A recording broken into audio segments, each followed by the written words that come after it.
अग्रिम चोटी पे जाकर के अग्रिम पंक्ति में लड़ाई लड़ता है, वो सबसे ज़्यादा कैजुअलिटी होती है, सबसे ज़्यादा वो डिसेबल्ड होता है, उसको डिसेबिलिटी पेंशन 8,000, 10,000, 12,000, 15,000, 18,000 रुपये।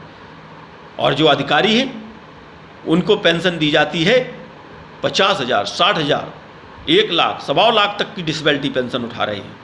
जबकि जवान की डिसेबिलिटी जो होती है वो अग्रिम चोटियों पर होती है, और जो अधिकारियों की डिसेबिलिटी है, कोई किसी को मोटापा की है, किसी को शुगर की है, किसी को बीपी की है, बहुत कम परसेंटेज है जो उनकी कैजुअलिटी में होती है, और पूरे डिसेबिलिटी का पैसा वो सबसे ज़्यादा खा रहे हैं, और जवान को ठगा जा रहा है, छला जा रहा है।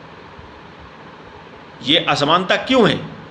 मैं मानता हूं कि आप अधिकारी को कमीशन लेकर के आए हो, आपने पढ़ाई लिखाई ज़्यादा की है तो आपने कमीशन लिया, आपको ज़्यादा तनख्वाह मिल रही, हमें कोई दिक्कत नहीं, आप तनख्वाह लीजिए ज़्यादा।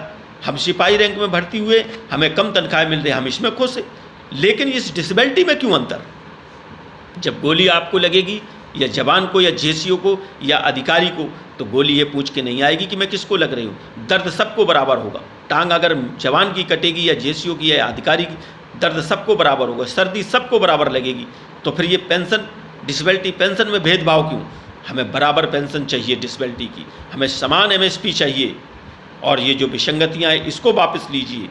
वो जनरल जीडी बख्शी टीवी पे बैठ कर के सारे दिन चिल्लाता था, सरकार की भक्ति में लीन रहते थे। आज कहाँ चले गए वो अधिकारी?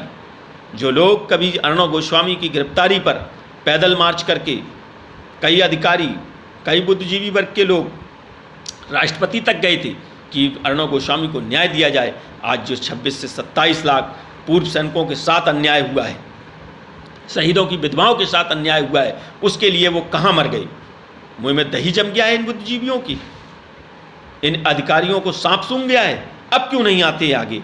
अगर आप अपने आप को अधिकारी समझते हो तो जब तक जवानों को न्याय न मिल जाए तब तक आप एमएसपी नहीं हो। आप इस ओआरओपी को मत लीजिए, तब तो मैं मानूंगा, वरना सिर्फ और सिर्फ आप चाटुकारिता करते रहे। आप चाटुकारिता के लिए वहाँ थे।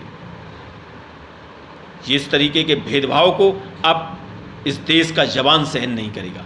मैं भारत के प्रधानमंत्री माननीय नरेंद्र मोदी जी से निवेदन करना चाहता हूँ कि इसको तत्काल संज्ञान लें, और जो 1 रैंक 1 पेंशन का आंदोलन जंतर मंतर पर पिछले 1 महीने से चल रहा है, सरकार का एक भी नुमाइंदा उनको पूछने नहीं आया, देखने नहीं आया। सरकार को लगता है कि इनकी कोई भागीदारी नहीं है। माननीय मोदी जी, आप भूल गए हो कि हम 28 लाख पूर्व सैनिक हैं, करीब 12 से 13 लाख वर्तमान सैनिक हैं, 5 से 7 लाख सीआरपी, बीएसएफ, आईटीबीपी के लोग हैं। हमारी संख्या लगभग सबकी मिला के 50 लाख है। इनके परिवारों के वोट लगभग 5 करोड़ बनते हैं। हम 300, 350 सीटों को प्रभावित करते हैं। अगर हमारी मांग को नहीं माना गया तो हम लोग गांव-गांव, गली-गली जा कर के आपके चेहरे को उजागर करेंगे, और हम आपको 303 से सीधे 30 पे ला करके छोड़ देंगे। जो सीआरपी, बीएसएफ के लोग हैं, आईटीबीपी के लोग हैं, इनकी पेंशन खत्म कर दी गई। क्यों भाई? अब तो यहाँ तक सोचा है कि इस मोदी सरकार बनाने के लिए किसी भी हद तक जा सकती है।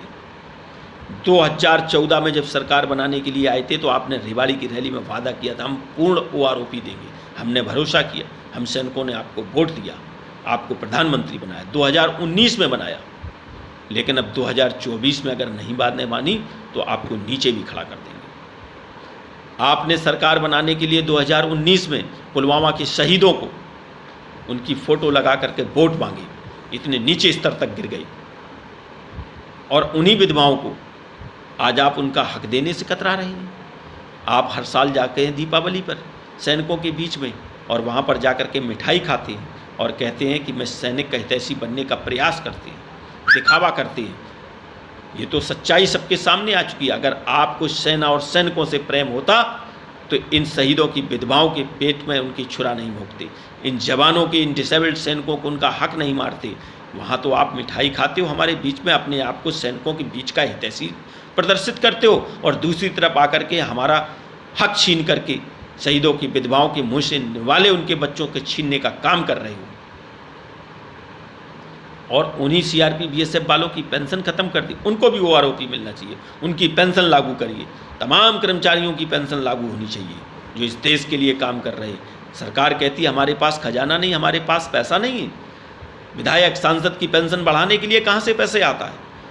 अगर सैनिकों के लिए आपके पास पैसा नहीं है, वो शहीद की विधवा के लिए पैसा नहीं है, तो सांसद और विधायकों के लिए कहाँ से पैसा आ जाता है? एक एक विधायक 3-3 लाख रुपए तक पेंशन ले रहा। वो 5 बार विधायक बने तो 5 बार की पेंशन लेगा। सांसद बन जाए उसकी अलग से पेंशन मिलेगी। एक दिन की शपथ ग्रहण कर ले सांसद विधायक तो आजीवन पेंशन मिलेगी।